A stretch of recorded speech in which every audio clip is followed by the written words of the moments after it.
Graça e paz, povo de Deus! Como vocês estão? Eu espero que bem. Sejam muito bem-vindos ao canal. E hoje nós vamos ler o capítulo 7 do livro Os Caçadores de Deus. E aí, estão preparados? O tema de hoje é: o que Deus fez uma vez, pode fazer de novo. Faça chover, Senhor. Queremos que Deus transforme o mundo. No entanto, Ele não vai transformar o mundo antes que consiga nos transformar, pois em nosso estado atual não estamos em condições de abalar nada. Porém, se nos submetermos ao oleiro, Ele fará de nós aquilo que Ele quer. Ele nos moldará ao que precisamos ser. Se nos submetermos ao toque do oleiro, Ele poderá refazer nosso vaso quantas vezes forem necessárias. Ele fará de nós vasos de honra, poder e vida.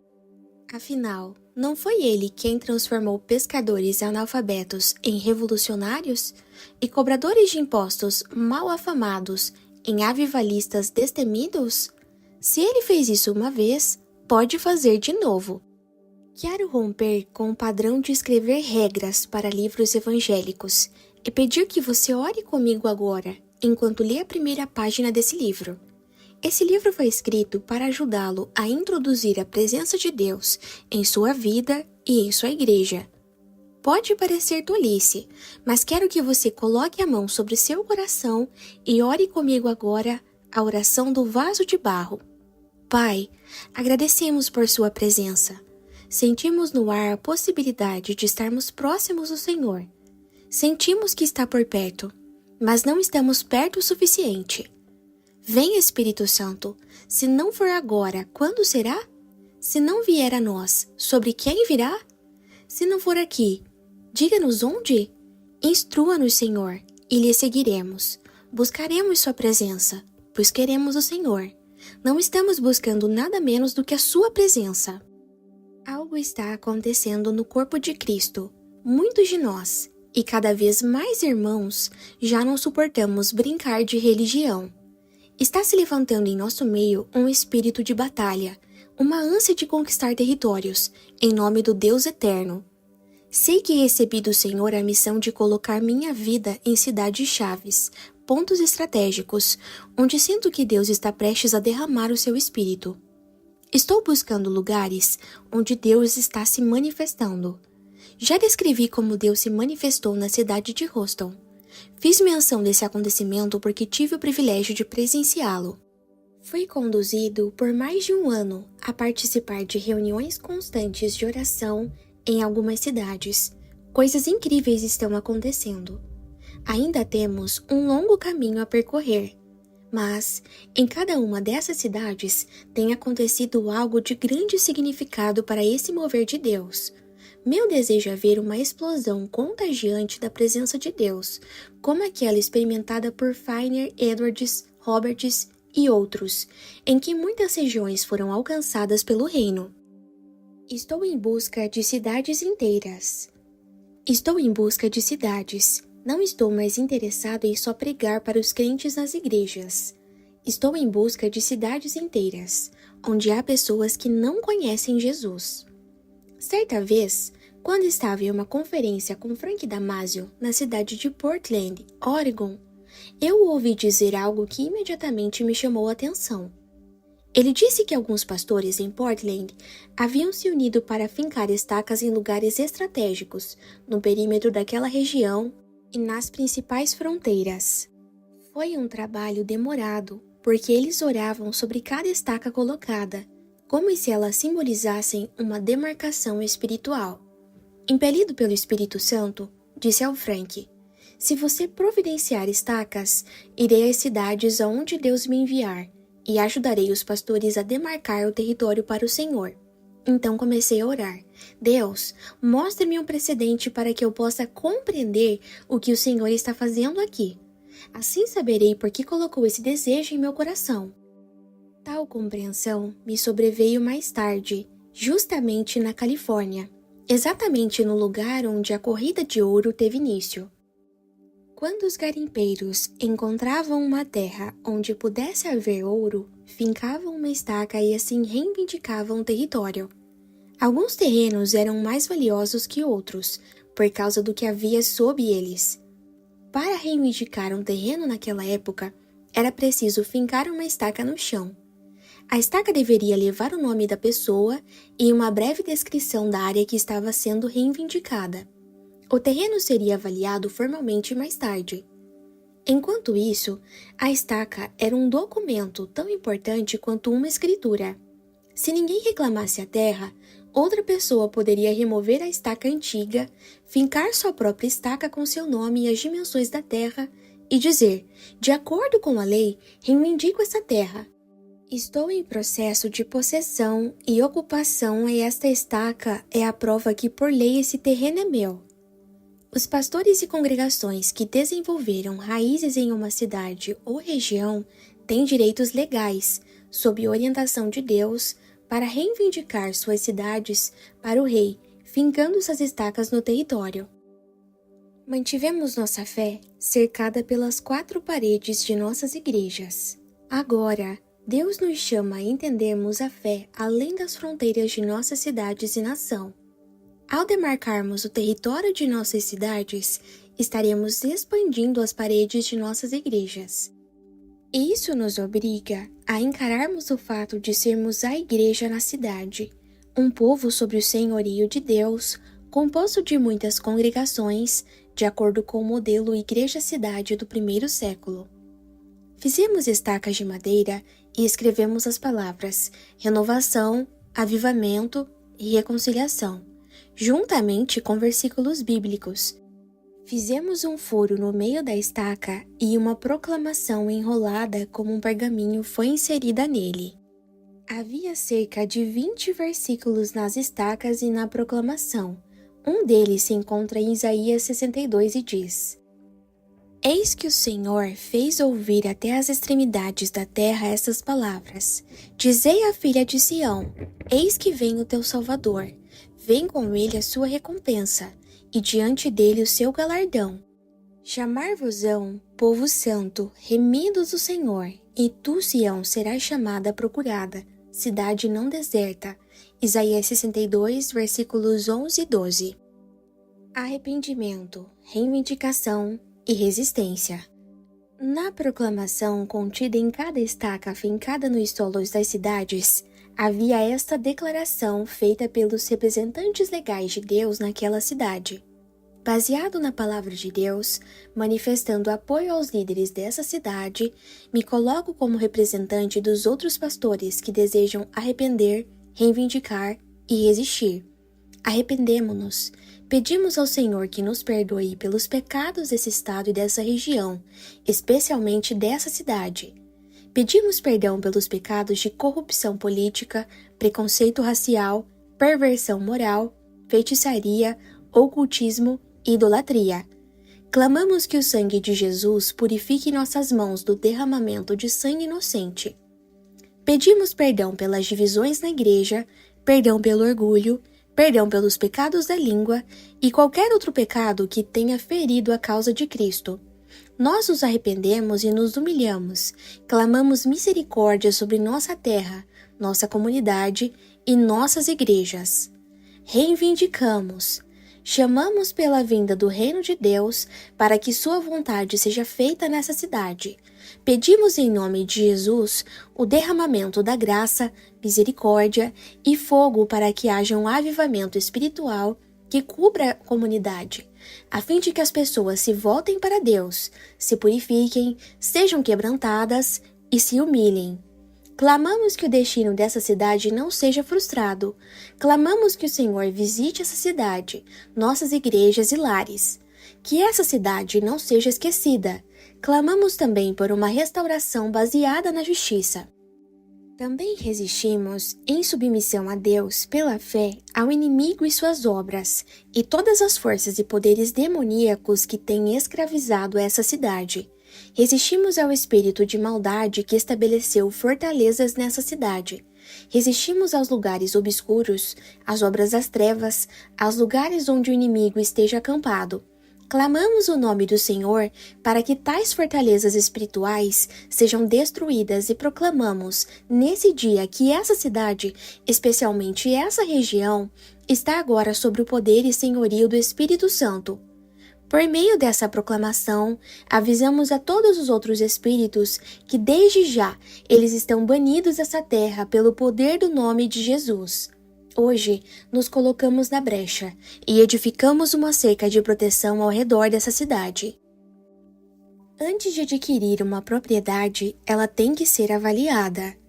Então é preciso que você determine se está disposto a pagar o preço pela possessão da terra. Quando demarcamos nossas cidades como povo de Deus, estaremos declarando guerra ao reinado satânico, através de uma ofensiva direta, destemida, sem desculpas ou hesitação.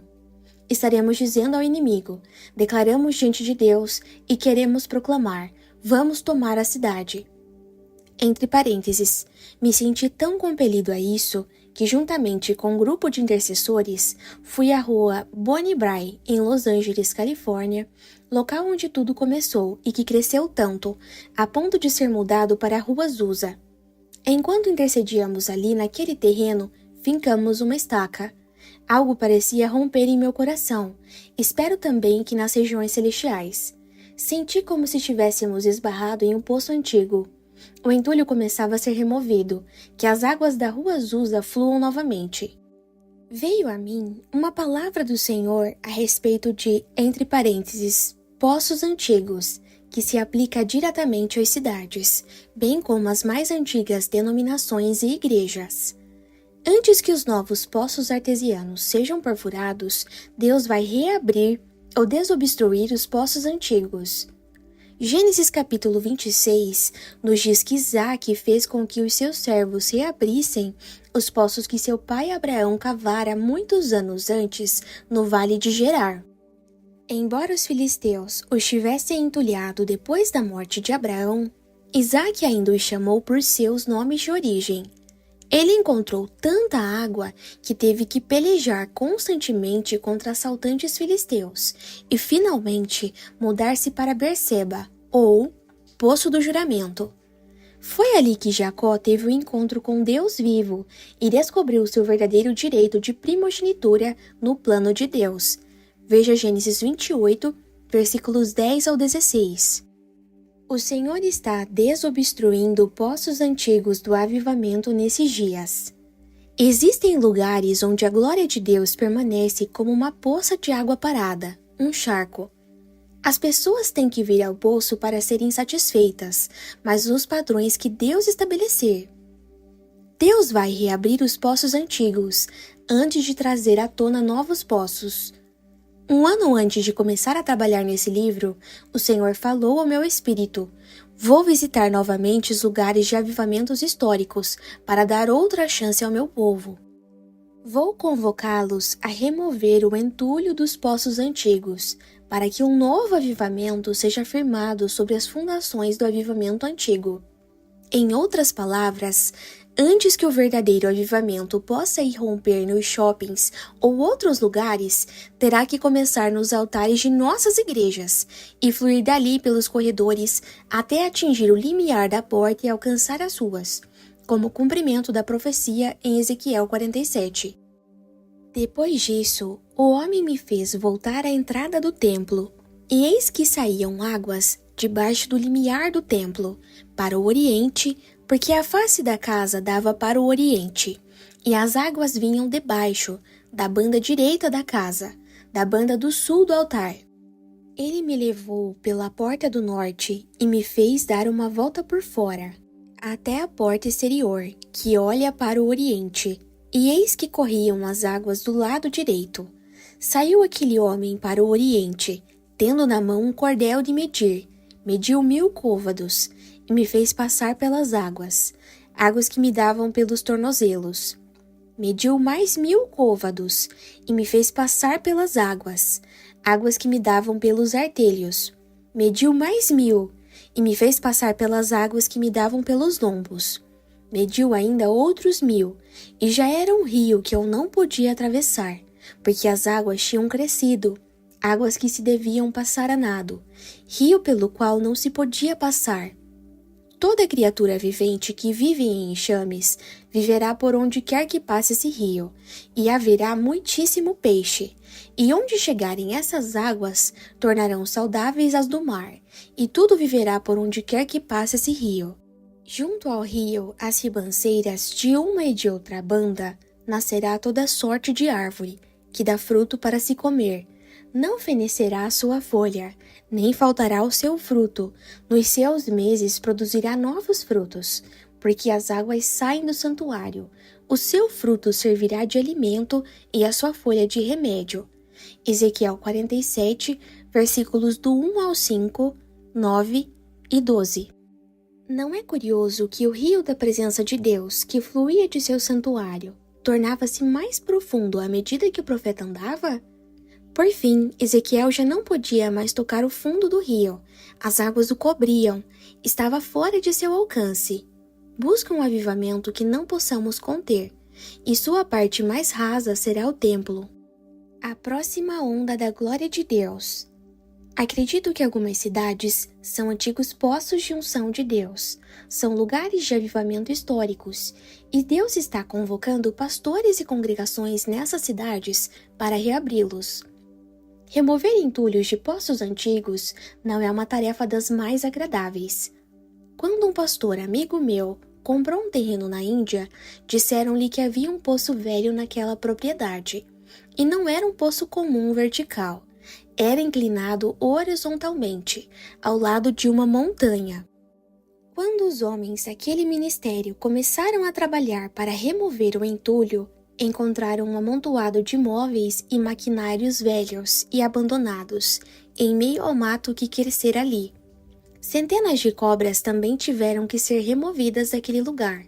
Meu amigo me disse: limpamos todo o local e fomos dormir. Quando acordamos na manhã seguinte, esperávamos encontrar uma poça de água estagnada. Mas vimos que a água começara a brotar e a fluir com tanta força que da noite para o dia formou-se uma torrente. A próxima onda de avivamento virá quando Deus desobstruir os poços artesianos de sua glória. Muitos poços localizados nos desertos do meio-oeste dos Estados Unidos são verdadeiros lagos.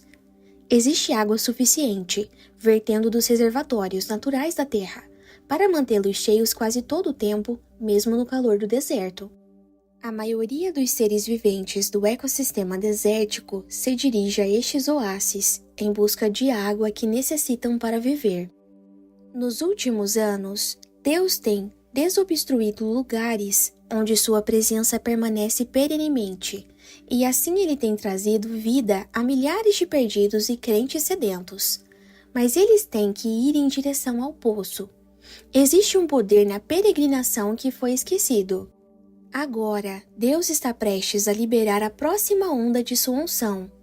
Em vez dos velhos lagos, haverá novíssimos poços artesianos cujas torrentes vão explodir com uma força imensa. De acordo com o dicionário Webster, um poço artesiano é aquele que resulta da perfuração da terra até que a água seja encontrada, e esta, por efeito da pressão interna, acende a superfície como uma fonte. Poço artesiano é o que geralmente resulta de uma perfuração em profundidade. Essa nova onda da glória de Deus será produto da perfuração do poço de sua presença pelo seu povo e explodirá em nosso mundo com tamanha força que a presença restauradora de Deus vai ultrapassar cada barreira ou obstáculo, a fim de fluir pelas ruas áridas de nossa cidade e de nossa nação. É assim que a glória de Deus vai encher toda a terra. Isaías 6, versículo 3 e Abacuque 2, versículo 14. Fontes de água da vida transbordarão. Você não terá que ir às águas do poço artesiano. Elas virão até você.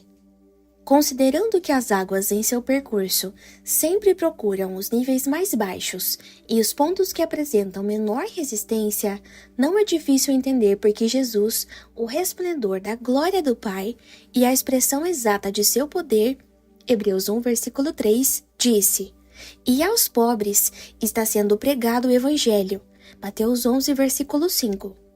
A glória de Deus sempre buscou preencher o vazio na vida dos homens.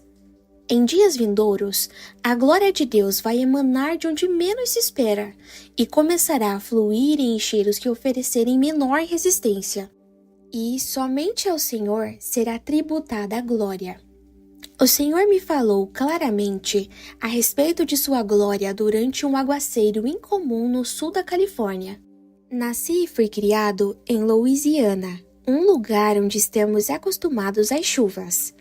Algumas vezes, chovia dias e noites sem cessar e ninguém se incomodava com isso. Mas na Califórnia é diferente. Quando há chuvas prolongadas, a população sente. Naquele dia em particular, algo estranho estava acontecendo. Era como se a Califórnia estivesse sendo tomada por uma tempestade, bem ao estilo de Louisiana. Era uma tempestade tropical. Em minha terra natal, as pessoas estão preparadas para as chuvas, já estão acostumadas. Valas, bueiros e locais de escoamento foram construídos. A cidade de Los Angeles, no entanto, não estava acostumada àquela quantidade de chuva. Eu estava em uma lanchonete quando o aguaceiro começou. 20 minutos depois, percebi que a chuva não passaria e corri para o meu carro que estava estacionado na rua. A água já ultrapassara o meio-fio e estava quase na altura de meus joelhos. Enquanto eu dirigia, dizia a mim mesmo, com certeza, eles não têm locais de escoamento ou algo assim por aqui. Não sei até onde a água chega quando chove em Louisiana, mas certamente nunca atinge tal nível tão depressa. Enquanto me encaminhava debaixo da chuva ao hotel, senti a presença de Deus e comecei a chorar. Minhas lágrimas se misturavam com a chuva e senti o Senhor falar ao meu coração. Eles estão tão despreparados para a chuva natural quanto para o desaguar do meu espírito. Eu também virei de repente. Enquanto me preparava para o culto daquela noite, ouvindo as notícias locais, o repórter que informava a previsão do tempo disse algo que me caiu como uma profecia. Ele disse, esta não será a última tempestade.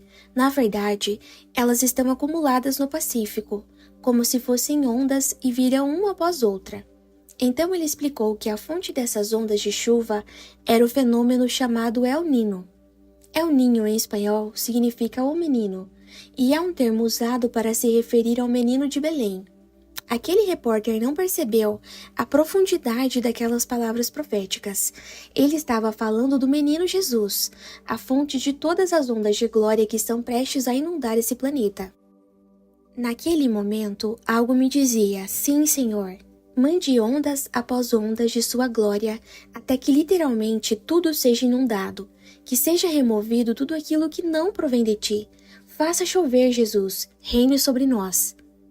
Geralmente, a lei dos precedentes se aplica a eventos que ocorrem paralelamente no mundo natural e espiritual.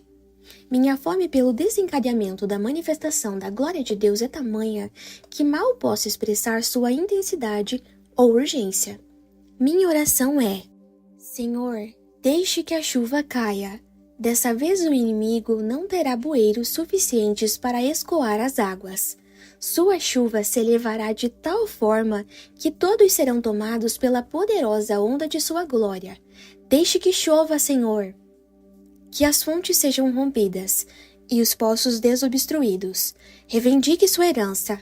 Finque estacas pela cidade. A terra é do Senhor. Ele já fez isso antes.